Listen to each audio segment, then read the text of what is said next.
Assalamualaikum soleh-soleha. Bertemu kembali dalam video pembelajaran hari ini. Sebelum kita mulai menonton video pembelajaran hari ini, jangan lupa membaca doa terlebih dahulu. Mari kita baca doa bersama-sama ya. Bismillahirrahmanirrahim. Robbi zidni ilman warzuqni fahman.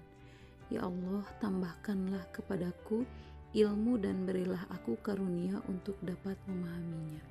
Amin amin ya robbal alamin.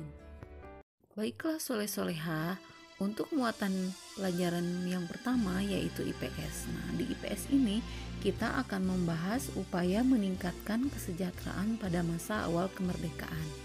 Pada masa awal kemerdekaan, perekonomian Indonesia mengalami keterpurukan.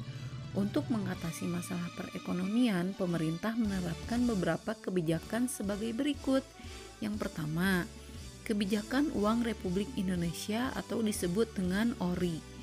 Uang Republik Indonesia adalah pemberlakuan mata uang Republik Indonesia sebagai alat tukar resmi.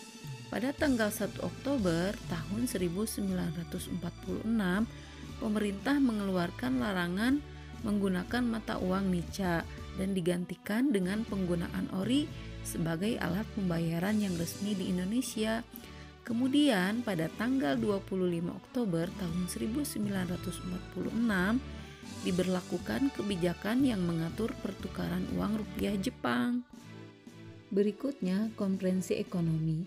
Konferensi ini dihadiri oleh para cendekiawan, para gubernur, dan para pejabat lainnya yang bertanggung jawab langsung mengenai masalah ekonomi di Jawa.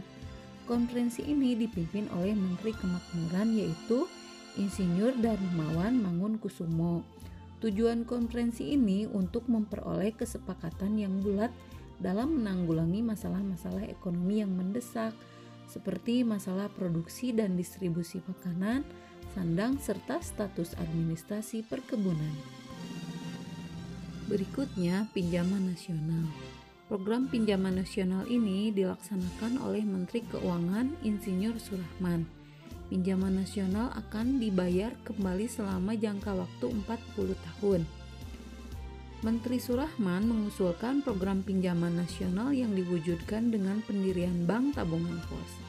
Tugas Bank Tabungan Pos adalah menyalurkan pinjaman nasional untuk meningkatkan kepercayaan masyarakat kepada pemerintah.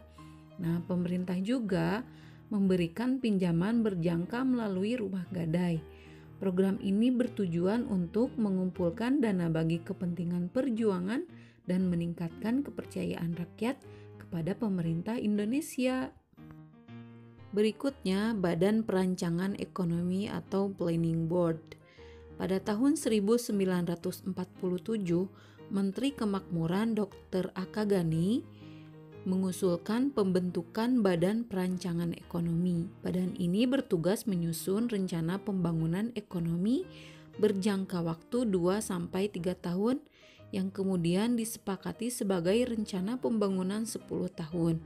Nah, program ini meliputi menasionalkan bangunan umum, perkebunan dan industri menjadi milik negara, serta penyitaan perusahaan milik Jepang sebagai ganti rugi terhadap negara Indonesia. Selanjutnya, Rencana Kasimo. Program ini disusun oleh Menteri Urusan Bahan Makanan yaitu I.J. Kasimo. Program ini berupa rencana produksi 3 tahun. Pada tahun 1948 sampai 1950, mengenai usaha swasembada pangan dengan beberapa petunjuk pelaksanaan yang praktis.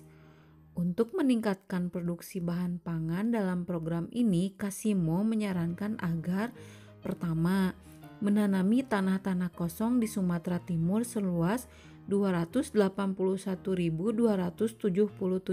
hektar. Dan yang kedua, di Jawa dilakukan intensifikasi dengan menanam bibit unggul. Yang ketiga, pencegahan penyembelihan hewan-hewan yang berperan penting bagi produksi pangan. Yang keempat, di setiap desa dibentuk kebun-kebun bibit. Dan yang kelima adalah transmigrasi. Kemudian, Persatuan Tenaga Ekonomi. Organisasi yang dipimpin BR Motik ini bertujuan untuk menggiatkan kembali partisipasi pengusaha swasta. Dengan dibentuknya PTE juga diharapkan dapat melenyapkan individualisasi di kalangan organisasi pedagang sehingga dapat memperkokoh ketahanan ekonomi bangsa Indonesia. Berikutnya, muatan SBDP. Nah, di SBDP ini kita akan membahas tentang mempraktikkan gerakan dan pola lantai tari merak. Nah, Ananda Soleh dan Soleha sudah mengetahui beberapa gerakan dan pola lantai pada tari merak yang dilakukan secara berkelompok. Gerakan tari dalam kelompok harus dilakukan dengan kompak dan memiliki komposisi formasi tarian yang baik.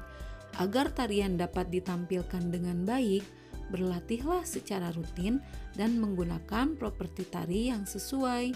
Nah, pada tari merak, salah satu properti yang digunakan adalah selendang yang ujungnya dikaitkan ke salah satu jari. Berikut beberapa contoh gerakan dalam tari merak. Yang pertama, mengangkat kedua tangan. Dan yang kedua, menurunkan kedua tangan. Yang ketiga, mengatupkan tangan dan kaki. Yang keempat, menggerakkan tangan kanan ke atas dan ke bawah. Yang kelima, menggerakkan tangan kiri ke atas dan ke bawah. Baiklah Ananda Soleh dan Soleha, demikian video pembelajaran hari ini. Tetap semangat ya Soleh dan Soleha. Walaupun belajarnya masih di rumah, kita berdoa semoga wabah ini cepat berlalu agar kita bisa berkumpul lagi di sekolah dan belajar bersama teman-teman semuanya. Selalu jaga kesehatan dan jaga kebersihan ya. Sampai bertemu kembali di video pembelajaran berikutnya. Wassalamualaikum warahmatullahi wabarakatuh.